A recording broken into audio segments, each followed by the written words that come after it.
மதுரை செல்லூரைச் சேர்ந்த லங்கேஸ்வரன் தன்பாகியம் தம்பதியின் மகனான ரூபன் ராஜுவுக்கும் உசிலப்பட்டியைச் சேர்ந்த பிரியதர்ஷினி என்பவருக்கும் கடந்த ஆண்டு திருமணம் நடந்தது. 300 சவரன் நகை வரதட்சணையாக கேட்ட மாப்பிள்ளை வீட்டார் தங்களால் அவ்வளவு நகை கொடுக்க முடியாது என கூறிய பிரியதர்ஷினி குடும்பத்தாரிடம் முதலில் 150 சவரன் கொடுங்கள், மீதியை பிறகு பார்த்துக் கொள்ளலாம் என கூறி திருமணத்தையும் முடித்திருக்கிறார்கள்.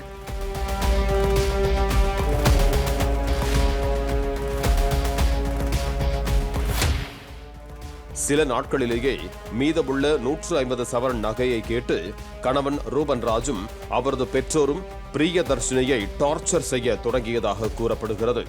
கணவர் வீட்டாரின் தொல்லை தாங்காமல் ஒரு கட்டத்தில் பிரியதர்ஷினி காவல் நிலையத்தில் வரதட்சணை கொடுமை புகார் கொடுத்துவிட்டு தாய் வீட்டில் சென்று தங்கியுள்ளார்.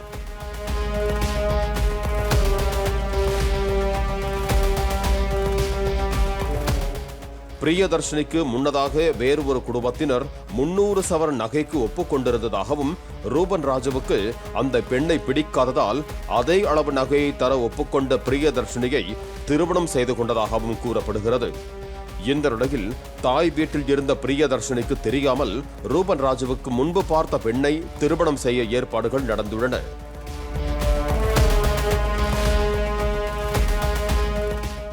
இதை எப்படியோ தெரிந்து கொண்ட பிரியதர்ஷினி திருமணத்தை நிறுத்துவதற்காக மாமனார் மாமியாரை சந்தித்து பேச அவர்களது வீட்டுக்கு சென்றுள்ளார். எங்கள் மகனுக்கு 1000 பெண்கள் கிடைப்பார்கள் என்றும், நீ வாழா வெட்டியாக இருந்து செத்துப்போ என்றும் மாமனாரும் மாமியாரும் பிரியதர்ஷினியை விரட்டியதாக கூறப்படும் நிலையில் அவர் அங்கேயே அதிகளவு தூக்க மாத்திரைகளை உண்டு மயங்கியுள்ளார்.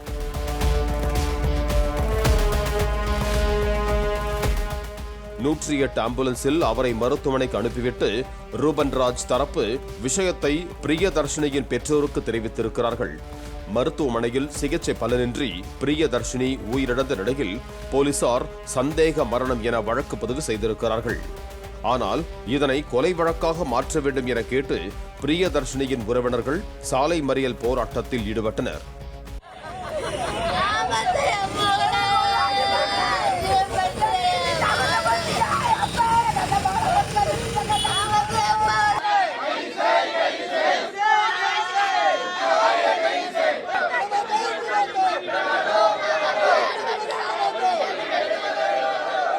அவர்களை போலீசார் சமாதானம் செய்து அனுப்பி வைத்திருக்கிறார்கள். பிளே ஸ்டோர் மற்றும் ஆப் ஸ்டோரில் இருந்து பாலிமர் செயலியை QR கோடு மூலம் பதிவிறக்கம் செய்யுங்கள். செய்திகளை உடனுக்குடன் பெறுங்கள்.